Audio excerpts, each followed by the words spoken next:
All right. Why don't you want to be a racist? Oh, wow. Welcome back to episode number 2. That was just very cringe, but I had to Anyhow, welcome add back to something in the there.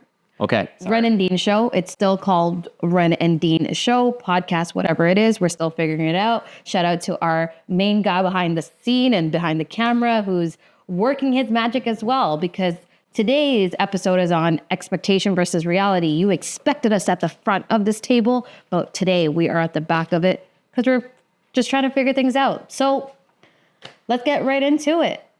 Let's do it.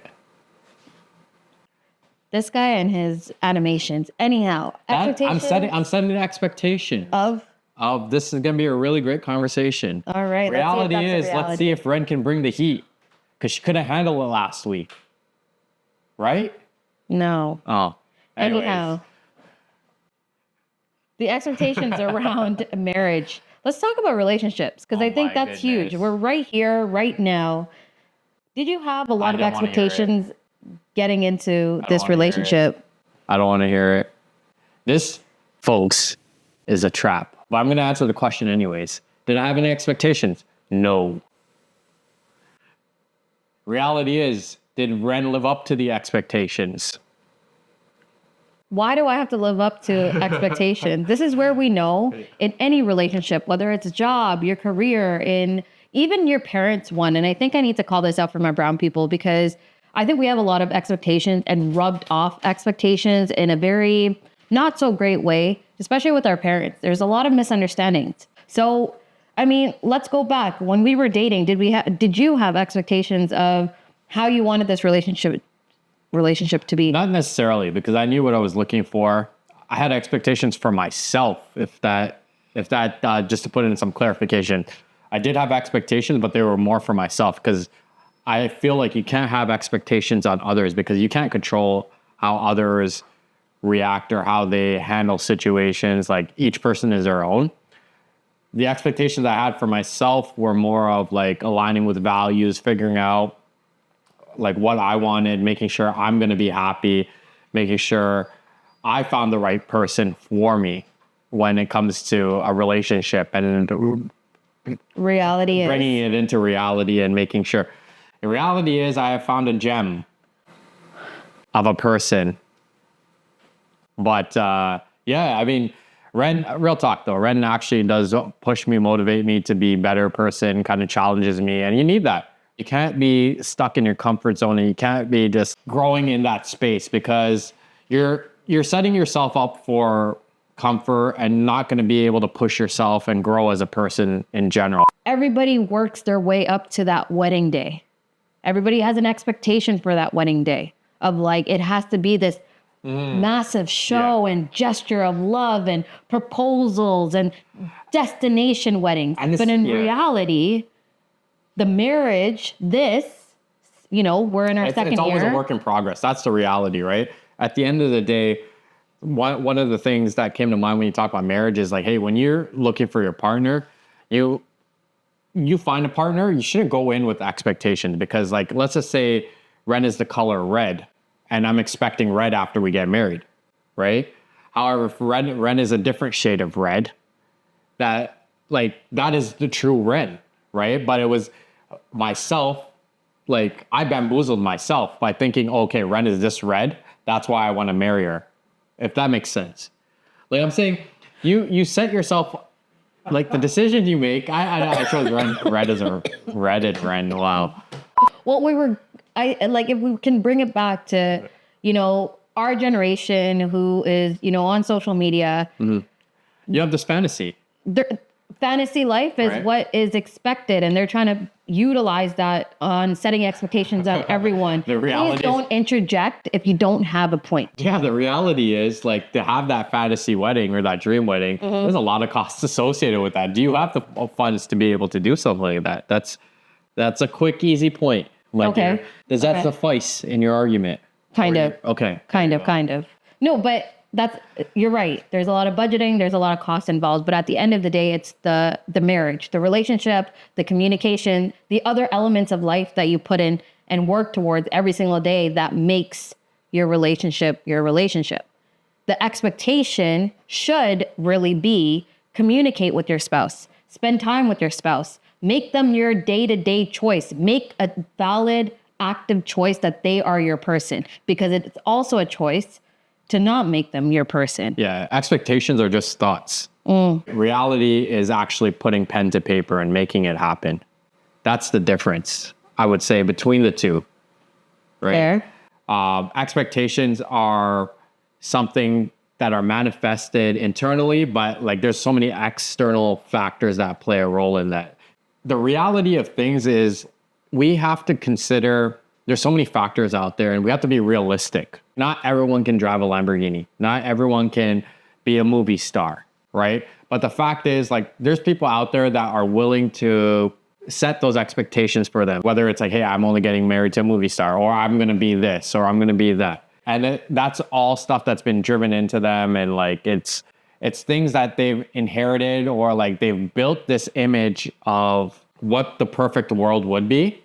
And some might argue there might be delusional. There's a lot of delulu people these days. Because I'm trying to bring it back to relationship. It is relationships. Because people want relationships, but do they know what the reality of it the idea of it. And I think that's literally what expectations are. And I think that is very valid for any element of life. So even career-wise, I see all the young bucks out there being like, oh, I'm not getting a job.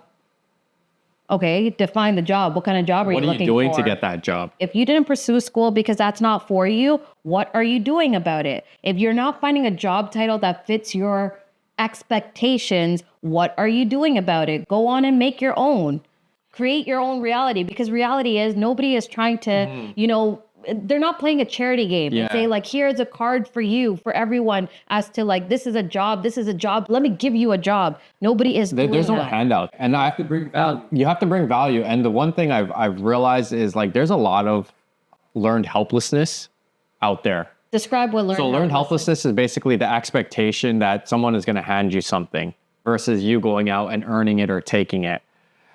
There's so many different ways you can look at this, but like, let's just focus on this perspective, because Ren was mentioning like, hey, like this job is not right because of X, Y, and Z. The title doesn't make sense, or I need more pay. But what have you done to earn that? That would be my first question.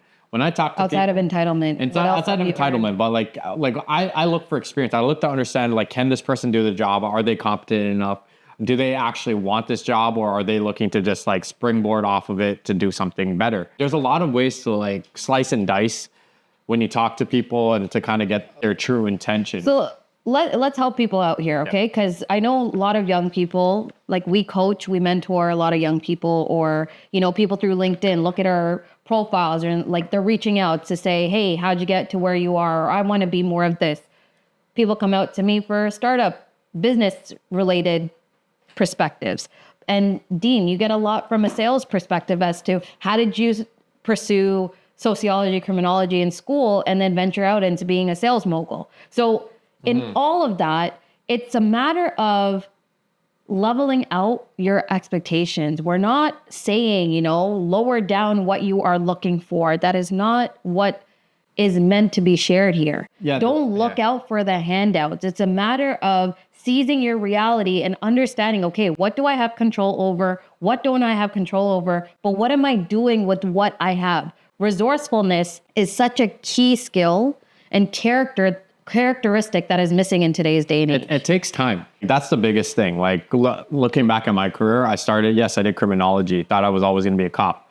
Guess what? I'm not. I'm in software sales, consulting with big enterprise clients. And how I got there is literally taking the skills that I learned in sociology, applying it to my sales role that I was working at while I was in university, taking that, moving up the ladder and trying to get into a position of a little bit more stature, like a business analyst. So I was able to move into that to learn about operations, right? So I was stacking and like I was continuously growing my skill set to be ready for that next opportunity that opened when the door opened. Then I moved into a role, taking that business analyst background, working telecommunications. I took that and I worked with law enforcement in a software company, tying my criminology degree back into it. Being able to work with law enforcement is not an easy job because you're talking to type A personalities. Like people, they're a tough bunch to work with. Which They prepared him like, for this relationship. like by the way. alpha type mentality, right? Like, I know this. Why are you telling me this? Prove it to me, etc. I went from there to working for a startup under a president of a company, and this guy just gave me the keys and said, "Figure it out." I was able to roll in all my skills, and as I think what I'm trying to say here is like, you gotta try, and like, even though you're not the best at it, you gotta give it a shot. And you have to, if you want to be successful at something, best way to do it is fail fast as possible. Because if you have that mentality, you fail fast as possible, the next time you go at it, you're gonna be more hungry. You're gonna be a fucking savage. So when you fail, you start to realize, okay, this is the reality. What do I need to work on? How do I improve? You get The hungry. reflection is really important. Right? It's a self-discovery, which is really key when it comes to expectations versus reality. You gotta have that motor that's gonna be like, okay, I need to work on this. I need to do this. Have you heard of that saying, fall 7 times, but get back up 8? That's literally what it is, right? Because you have to continuously keep getting knocked down to break through. You know, I always say when someone says they failed, and for example, let me tie this back to the startup world, because I know a lot of people, you know, they've pitched their ideas or they're even having ideas in their own room and they're like, nobody's going to buy this or nobody's going to want this or nobody's going to try. You haven't tried. You haven't tried. So right? sharing it and getting a no is probably the best thing that you can receive, because it's going to make you shift and work that in progress where you're making it better every day to get that right yes. Because getting a yes right off the bat is just, it's giving you this self-fulfilling prophecy of like, I'm the best, and entitlement, which is not the best thing you want. Because the more and more you hear the no, the more you're going to persevere, the more open you're going to be to opportunities and say, you know what? That's what we always talk about. Like, let's say we lost everything. We lost everything that we ever worked hard for. Nobody can ever take away our mentality of like, I can start anywhere and I know I can start at ground zero. Like, I've done this before, I can do it again. Strip my job from me today. I'll still go apply and get a job or make myself a title. No is the next opportunity, really. Like that's a sales thing. That's a sales personality. In relationships, let me just plug this in there, because I know there's a lot of friends out here who are single and dating. If someone is saying no, ask them why. Maybe they're going to give you some feedback. Get some feedback to things you can work on and be like, yo, you came off too hot, or like you're a little too this, too that. Be open. At the end of the day, those are not the best things you want to hear. It's not what you expected to hear, but you needed to hear it.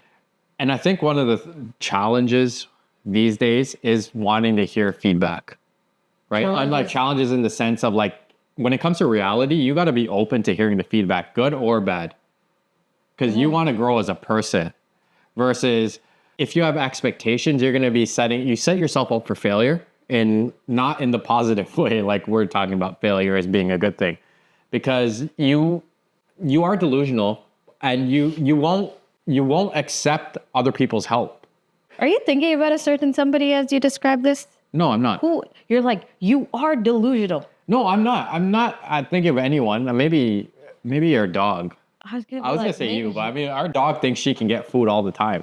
She's damn delusional. It doesn't work like that. Anyways, well, what I'm trying to say is, I think one of the tips that we would probably give is you got to be open to getting feedback, to be able to diagnose and self-diagnose yourself, right? Because at the end of the day, no one is going to help you except yourself. And I would say the person who's failed is the person you want to learn from, not the person who wins all the time, because they wouldn't know otherwise. They just think that, hey, it worked out for me, or it's a luck of the lottery or luck of the draw, but learn from the failures. Learn from the failures. Yeah, I would agree with that, because the people that win, they win a certain way. They don't know the ins and outs, and they're going to be stuck in that pattern as well. They're going to continuously be doing the same thing over and over again.